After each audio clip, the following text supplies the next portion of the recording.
Bakas pa sa alaala ang iniwang kasaysayan at karahasan, ang mga kwentong kababalaghan dito sa bahay ng Bulacan, sa Bulacan.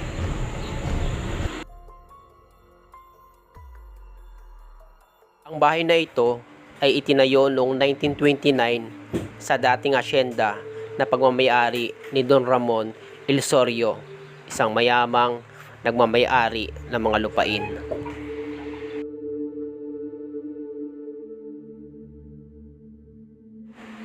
Noong taong 1944, sa kasagsagan ng World War II at pananakop ng mga Hapon sa bansa, nagkaroon ng pag-atake ang mga sundalong Hapon sa pamumuno ni Imperial Army General Tomoyoki Yamashita sa mga paniki, Andaba, sa lalawigan ng Pampanga. Pinahirapan at brutal na pinatay sa lugar na ito. Ginawang comfort women din ang bahay na pula kung saan dinadala at binibihag ang mga babae at ito hinahalay.